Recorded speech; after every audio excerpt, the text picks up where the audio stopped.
In 1945, Robert Morris entered officer candidate school at the age of 18. Just a year later, he was commissioned and became the youngest officer in the U.S. Army. Robert was a general surgeon and became chief of general surgery at Womack Army Hospital in Fort Bragg, North Carolina. Tell me your name. Robert W. Morris, Jr. Where are you from, Robert? Pittman Center, out from Gatlinburg. Okay. Where did you go to high school? The old Pittman Center High School. It was a high school that sponsored by the Methodist Church with the Central Methodist District of New York, which is one of the most affluent districts in the world. And Dr. John S. Burnett was a Methodist minister, and he realized that the people in the mountains were smart enough to learn if they just had school. So he established 8 high schools in the Appalachian area, but his favorite was Pittman Center. He was a friend of Dr. Eli Pittman with headquarters in Elmira, New York. He got that Elmira, New York Methodist to send money down to build a 4-story high school.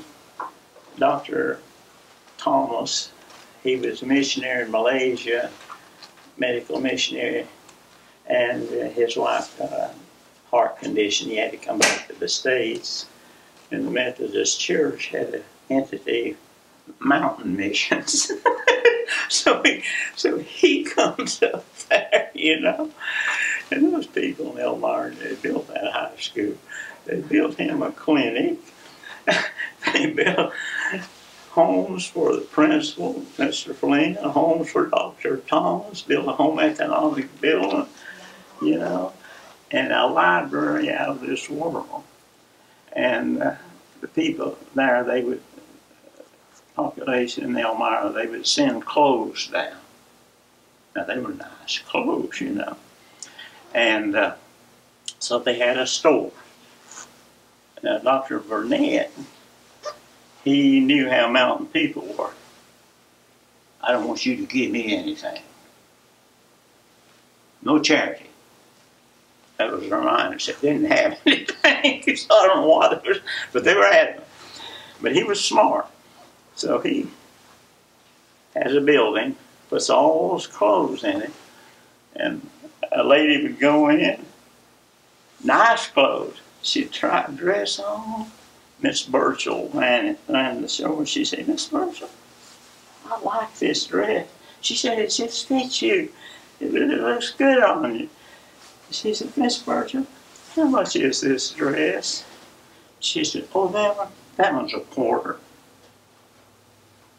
Well, it carried way ahead. When I started medical school years later, I took 2 weeks off to stay with my parents before I went to medical school. So I was headed to Memphis. I went down, stopped at the clothing store, Miss Burchell was in there. And I said, Miss Burchell, I'm headed to Memphis. I said, right now in medical school, right now I don't even know the dose of aspirin. But when I get through, if Dr. Thomas isn't around, I can write you a prescription.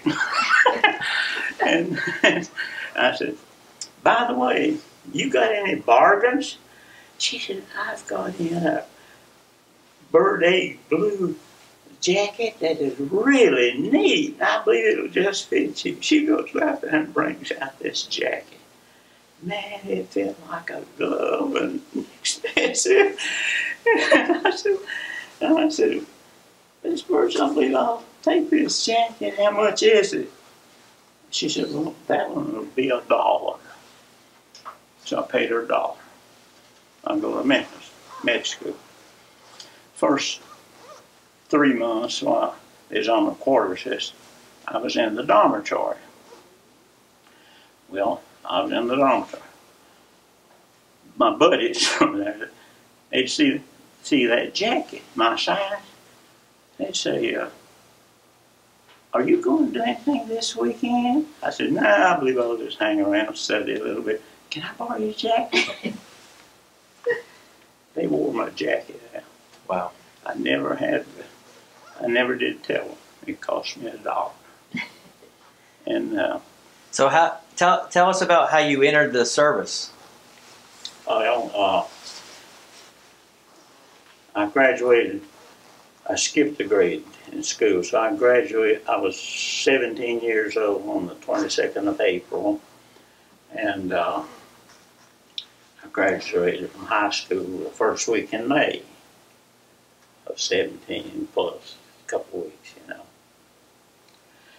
And then all the boys back then, 44, very patriotic, all of them, as soon as they graduated from high school, would join the military. I had 3 buddies. It's funny. I said, what are you fellas going to do? They said, we've already done it. I said, what did you do? They said, we've joined the Navy. I said, you jokers. The biggest body of water you ever saw is where Webb Creek runs into that river. And I said, no, I don't believe I want to join the Navy. I think I want to fly airplanes.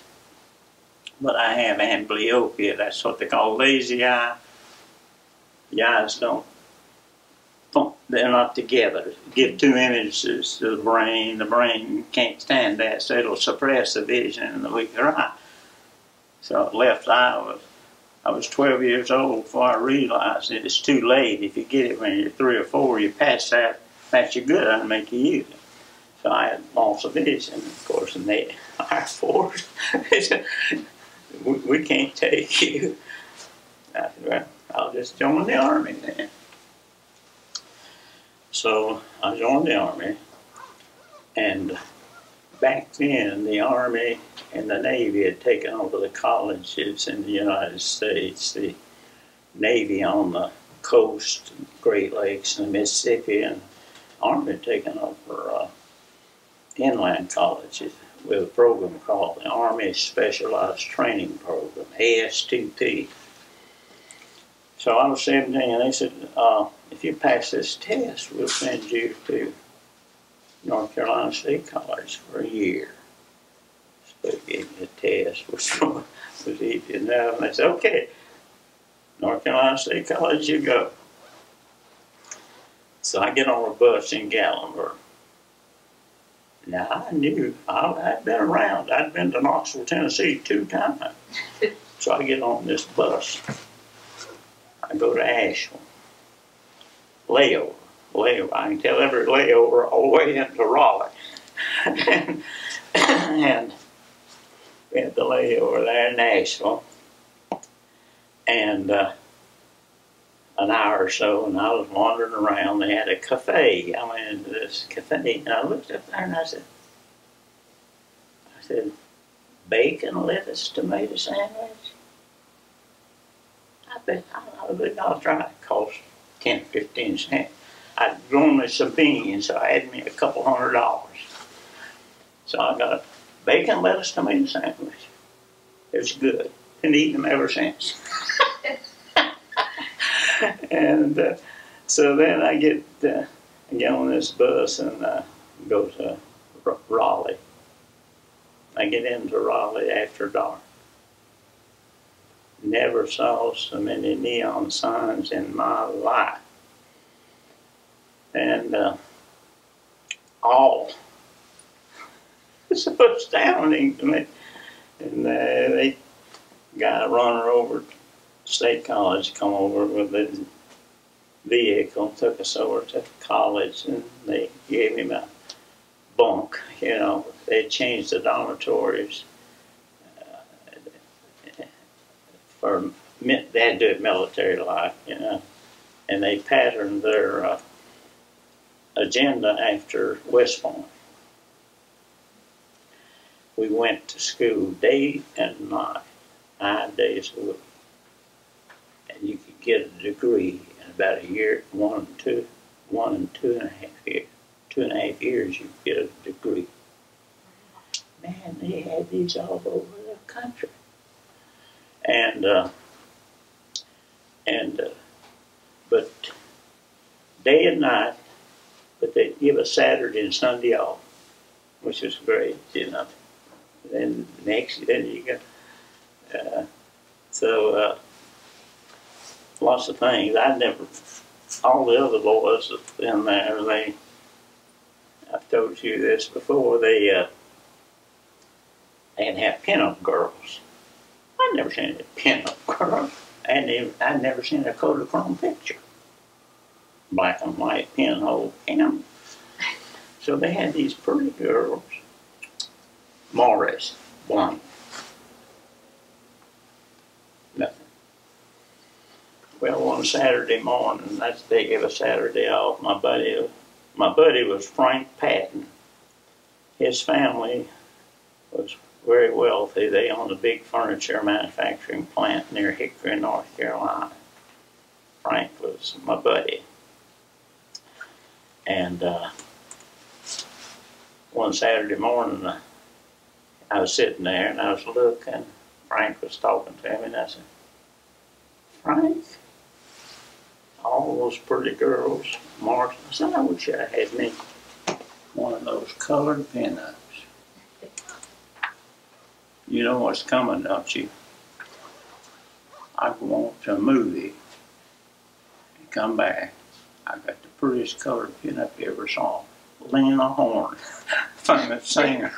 I said, "Frank, she's pretty. Some of those white girls you got up there anyway. Just leave her up. I wouldn't tell you that." That was his joke. So, you were at North Carolina State. North Carolina State College there for a year. And then when you finished, where did they send you? Well, back then, the Army had a pre-med program. And so once you got into the system, you could stay in until you got a degree. And so when I finished that one, I went to basic training down in Camp Wheeler, Georgia, near Macon down there. And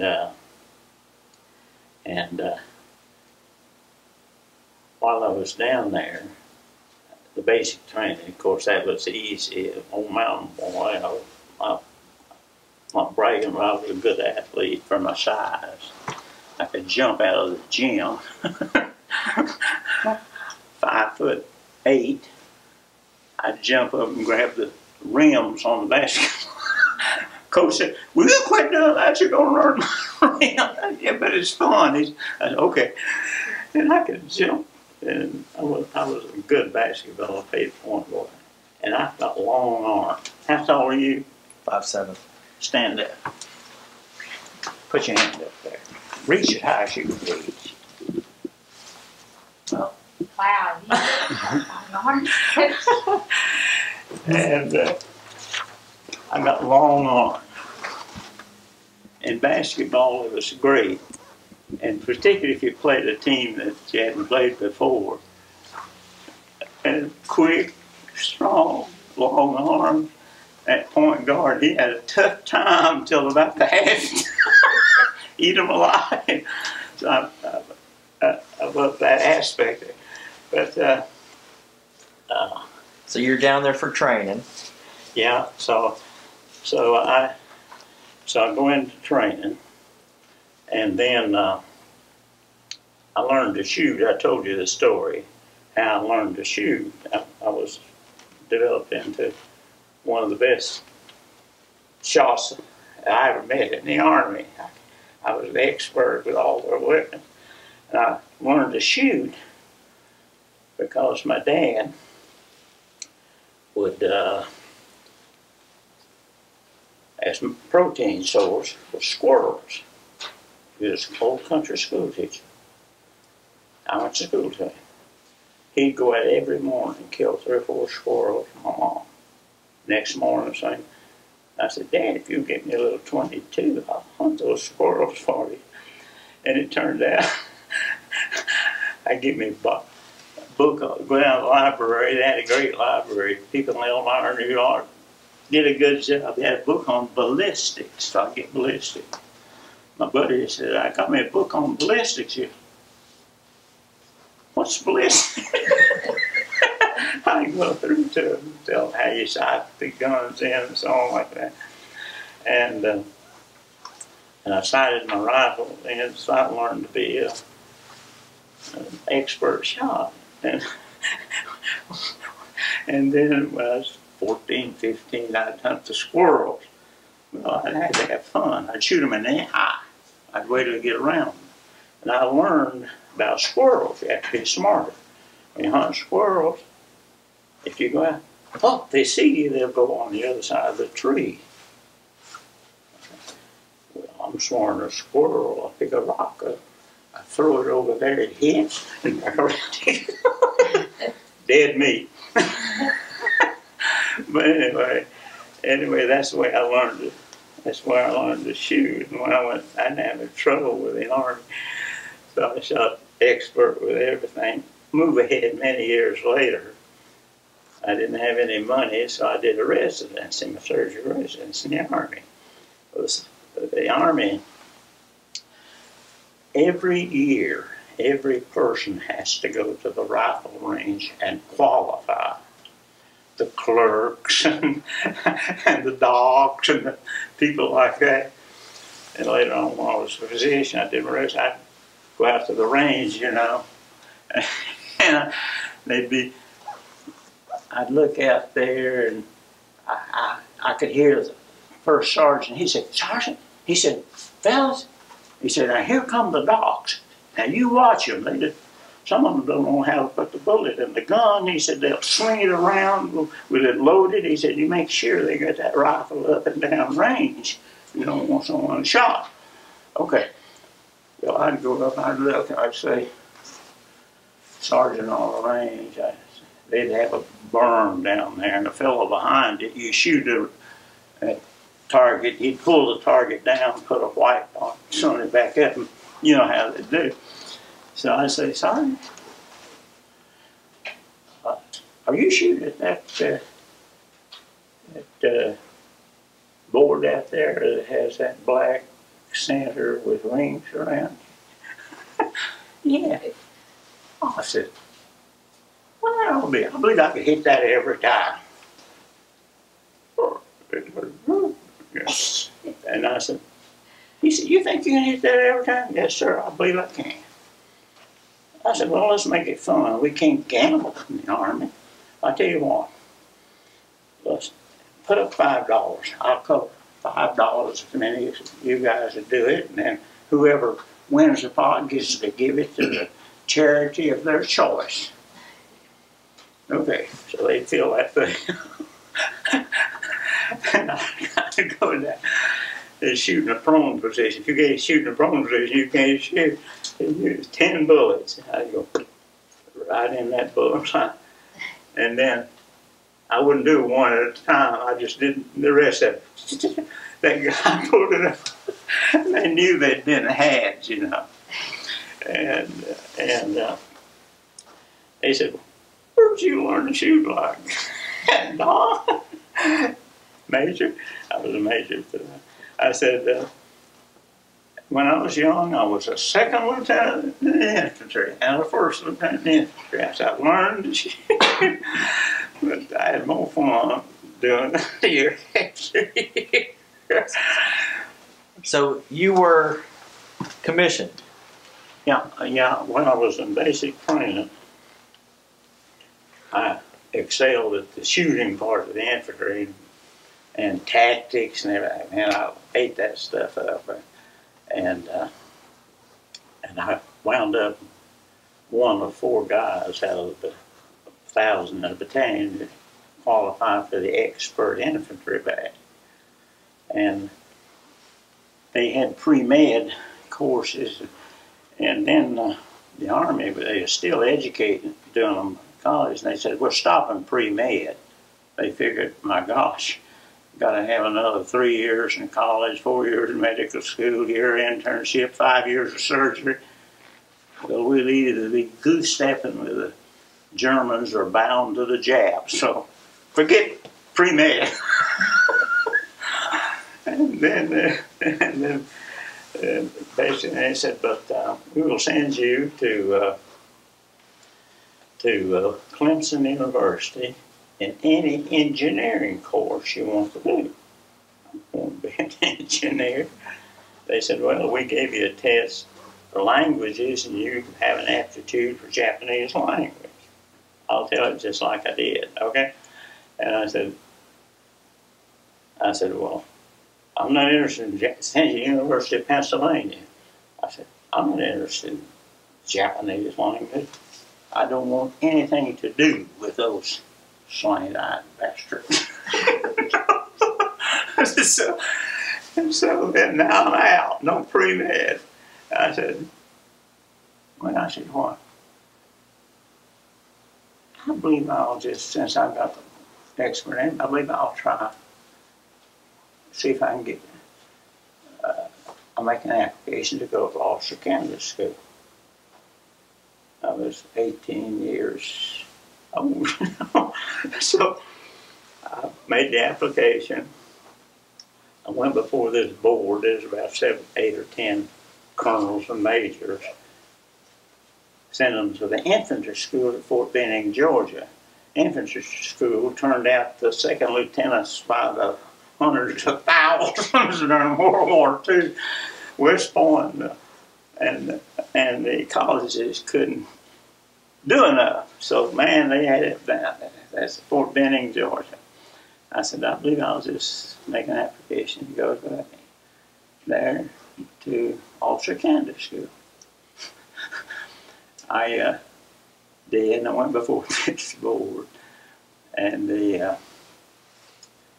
half a dozen or so officers up there, and they look at my record, and they look at me, and the spokesman, he said, Private Morris, he said, you've got a great record here. He said, but you're so young.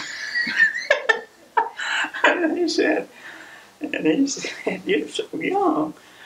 And I started to say, well, Colonel, I'm shaving twice a week. I didn't dare say it, though. And finally he said, they had a meeting, and they said, we're going to recommend you go to Officer Candidate School. But he said, I caution you this. You will just get one strike if you're in school. You won't get 3. Because your age, of course. And I went to Officer Candidate School at Fort Benning. It was duck soup too, you know. But you can call this bragging if you want to. The old Dizzy Dean, the teacher, says it ain't bragging if it's so, you know. So we'll get the commission. They'd go up on a stage like high school, you know. They'd have enlisted men there to pin the bars on it, you know. And when they pinned them on me, the colonel said, Lieutenant Morris, he said, I want to compliment you. He said, as of this moment in time, you are the youngest officer in the United States Army. How old were you? 18 years and 8 months old. You know, then, it's funny, go ahead later, I was in Germany from 44 to 48. When the West Point group would come over, you know, they'd graduate, they were second lieutenants. And they were about 22, you know, through college. And here I was, 18, and then I got a promotion to first lieutenant a couple of days after I was 19. Now I'm one rank above. Wow. I used to kid them. I said, you guys, you did it the hard way. But so when did you go to Germany? 1940 and 1940. Okay. And what did you do there? Excuse me, 1946. What did you do there? Well, what they were doing at the time when I was in OCS. That was in late August. Well, Germany had already been beaten. They dropped the 2 bombs late August, and then all was in OCS. But they were training us to do island. Officer had come back. I remember one colonel, he was talking to our class. We had 222 in it, and he said, "Fellows," he said, "do you know which rank in the United States Army has the shortest lifespan?" "No, sir." "Second lieutenant in the infantry." I said, "Gee, thanks." He said, "It's very simple." He said, "When you get over there," he said, "you're going to be nose to nose on those islands." And he said, "The Japs are looking." And the second lieutenant has 50 men in his 50 men that he's taking care of. And he said, they say, "Oh, take that hill." Well, I got selected, you know, I was going to be selected, I could tell from what the commanders were doing. And they said, "Take that hill." And he said, "If they can find out who's giving the orders, you're dead. You ruffle up your uniform like the worst book private outfit." I said, but fortunately I never did have to do any of that. So you became a surgeon Yeah. in the Army. Well, that was years later. Okay, so how did that come about? Well, I graduated from med school, you know, and then that was a good story in itself. I was at John Gaston in Memphis. It was one of the upper training schools. I applied for an internship. They take certain ones. They took me, and my salary was $35 a month and a cot. And you worked day and night, but what they did, they made us do all the laboratory work so they could save money. So I had this. It was quite a distinction to get picked. Well, I was there, and then there was a fellow, a surgeon from Columbia, South Carolina, Richland County Hospital. He come over and wanted to talk to our class, prospective interns. And he said, we did not treat, said we got our interns from University of South Carolina. And he said, we are derelict. We did not treat them right. He said they got together and they boycotted this. We don't have any interns. He said, but, he said, they built a new apartment complex right next to the place. He said, we are willing to pay any of you fellows that want to come over with us. We'll pay you $245 a month instead of $35, and we'll give you a brand new apartment. I said, And that guy, I was impressed with him. It turned out he was one of the best surgeons I ever saw when I got to go on. God, he could do hair lips and cleft palates better than any surgeon I ever saw. Got to be a good friend of his. So I went to Columbia, South Carolina, did an internship. And this was kind of funny. Later on, when I finished that, I wanted to do a residency in surgery. And I didn't have any money, so the Army had residency, and I applied to them, and they took me. They had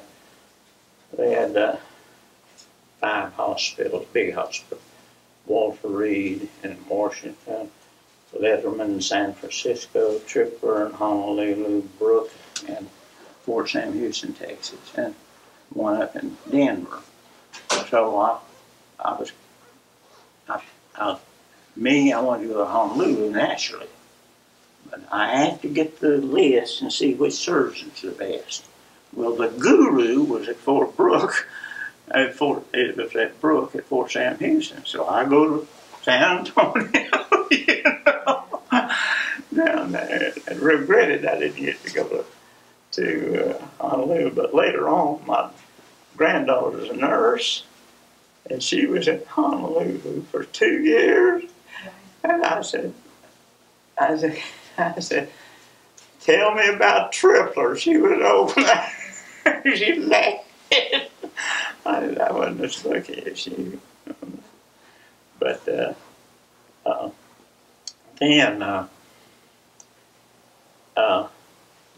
on the residency deal, I selected Brooke, and I was in my residency down there. But the Army has turned out, Army spent they didn't skimp on their budget. They would hire the best surgeons in town to come out to make rounds with us and have teaching sessions. It was great. It was a great residency. And so I finished. The deal with that was if you give you 5 years if you'd agree to stay 2 years after that. So I took the 7-year deal. And then I'd been in when I was young, way back. I had about 12 years active. So I see that you were at Womack Army Hospital. Womack Army Hospital is at Fort Bragg, North Carolina, 82nd Airborne. And when I finished my residency, I had to pay them back 2 years. And they said, we will let, if you won't stay in the Army, they said, we'll let you go wherever you want to. And I said, oh, I'm going to go to Womack. I said, I won't wind up in Knoxville, Tennessee. That's how I wound up at Womack. Great hospital. What was your job there? Well, I was chief of surgery. Okay. Chief of general surgery. And there was the chief of surgery was a thoracic surgeon, and he was a bird colonel, you know, Moncrief, a fellow named Moncrief, Bill Moncrief. John Moncrief, his brother, established the burn center in Fort Sam Houston, Texas, Lackland Air Force Base, world famous burn center. While I got to rotate through that. Man, I was a guru on burns, you know. And then I went over there, and his brother was the chief. He was a bird colonel. He was thoracic surgeon at Womack.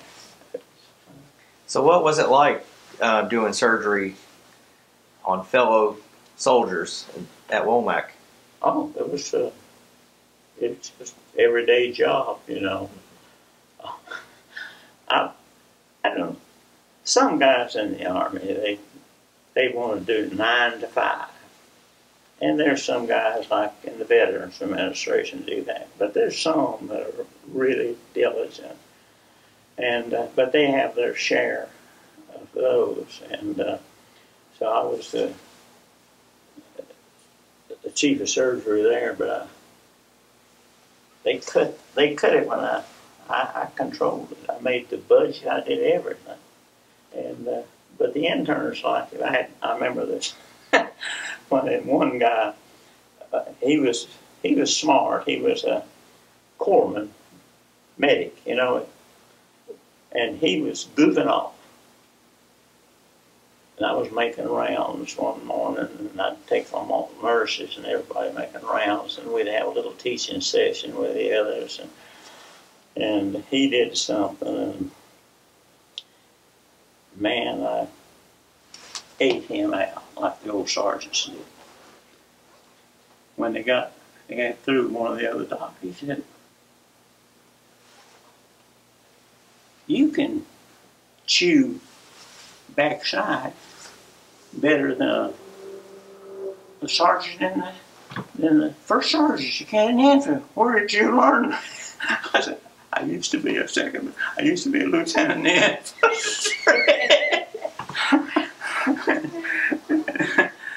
And this one guy, he was smart, and he did something. I ate him out, and then afterwards, I went back to him and I said, "Now you're smart, and you can do this. Now you cut out the malarkey, and you got 3 stripes. The next time I talk to you, one of them will go. After the third, you won't have any, and after that, there'd be other troubles. Now shape up." That guy shaped up and was the smart one, the best corpsman I ever had. And he really did a good job. I'm going to tell you this. The last case I did at Womack was a hemorrhoidectomy. And he would scrub with me a lot. I liked him because he was fast. We were sitting, I was doing that last case, doing those hemorrhoids. Man, I had this technique I could do. Nobody could touch me on him. And he was doing it. he said, "Major," he said, "I'm going to tell you one thing." I said, "What?" I'll just say it like he did. He said, "You are the best asshole surgeon I ever saw." I said, "Touche." And so he got me at the end. But, So you finished up at Womack. and then I came to Knoxville, Tennessee. So you got out of the Army. Yeah. Oh, they offered me the money to stay, but I had my plans later on. I had 12 years. I've been smart. I stayed in and retired and then done it. But well, I was pushing a fast pace, you know. So then I came to Knoxville. So And when I came to Knoxville, I went in with Dr. Smelser. Went in one morning. He said, "I've got a cancer of the stomach I'm doing today. I want you to scrub with me." So I scrubbed with him. Scrubbed with him. We finished up. And I said, Doc, Dr. Smith, I'll write the orders and dictate the operation and everything. He said, "Okay," you know,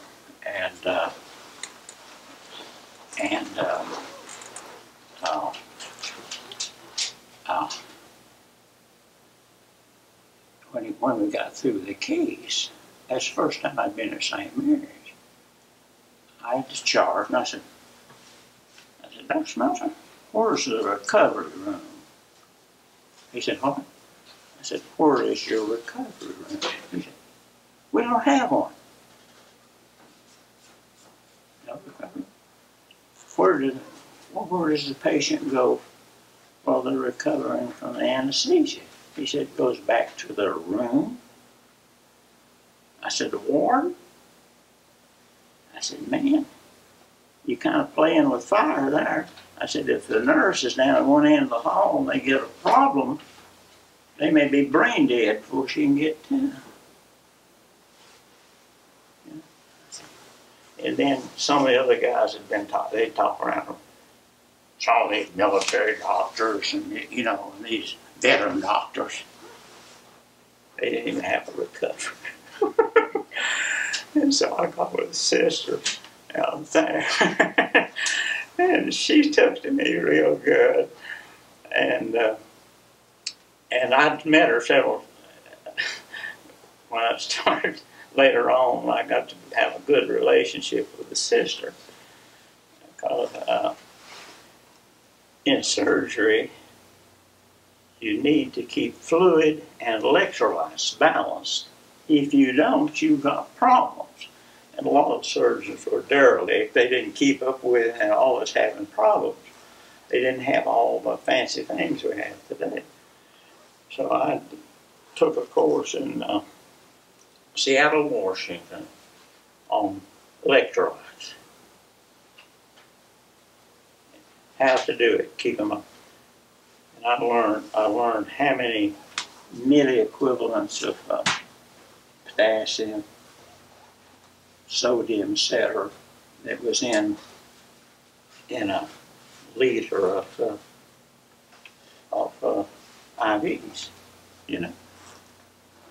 I knew how much they wanted, so I get an IV. I would put in the exact amount. I never had a problem in the later lives, you know. It's just, but then I was talking to the sister, and I started talking with the sister later on when they got there, and I would order, I'm particular, I'd order fluid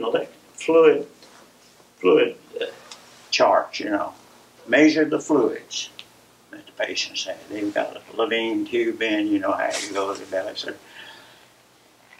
And I said, I'm on exact fluid measure. How much did they take in? How much did they put out? Urine. So on, you know. And so I wrote on the order, fluid, you know, fluid deal. And next day I came in, and on the chart it said, or it had a chart for fluid, it said, fluid they had the IVs was easy to put in. On the fluid, we got down to urine, bathroom times 3. You know, bathroom times 3. How much is in each one of them? Nurse. Well, they were goofing off, you know.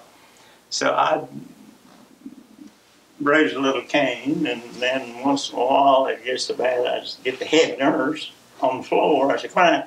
And then it got so bad I'd get the head of the whole hospital nurse. And I said, now I want my fluid right. And these are the reasons. Oh, we understand. Well, then do it. Go back to what the other day. Then the next day, man, oh, hell, the pop blues.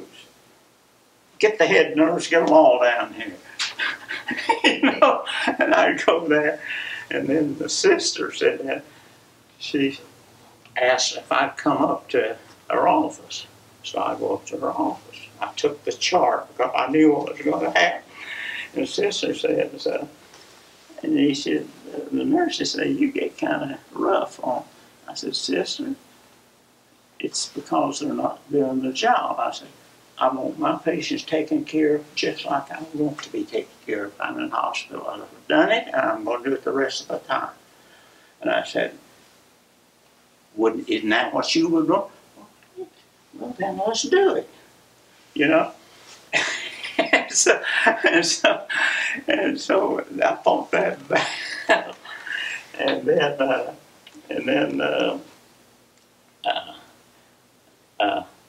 later on, I said, sister, no recovery room. Then I did a case, gallbladder removal. They put them in a room with a patient that had a big abscess and taken out a couple quarts of pus in the next bed. Well, it's crazy. That's where you get iatrogenic infections. A clean case with somebody's got that.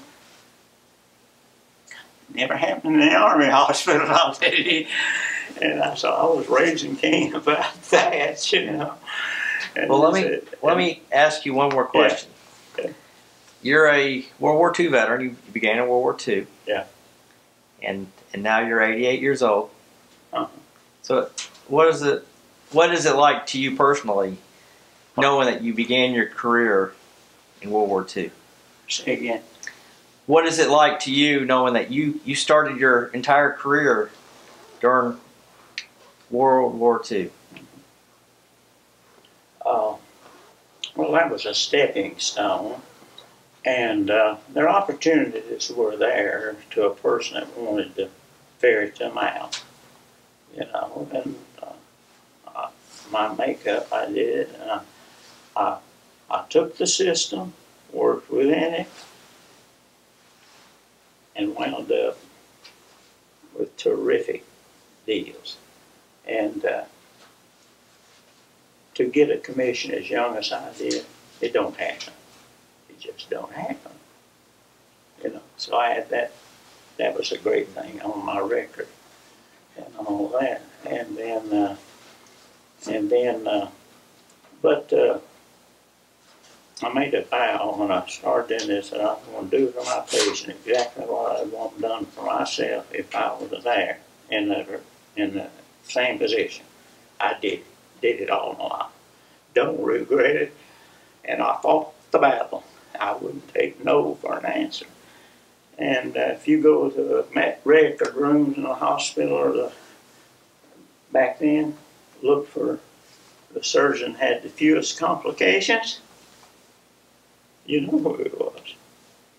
Didn't have it. And then nurses, you know, I got pretty tough with the ones that were goofing off. But as years went by, it turned out when if they had a big mass in the breast or something like that, or needed a ovarian cyst that gets real big, guess who they came to? That joker that gave him such a hard time. And so, but it turned out to be really, really good. Well, good. Well, we thank you today for doing this interview, and we're really proud of you, and look forward to sharing your story. Thank you. Welcome.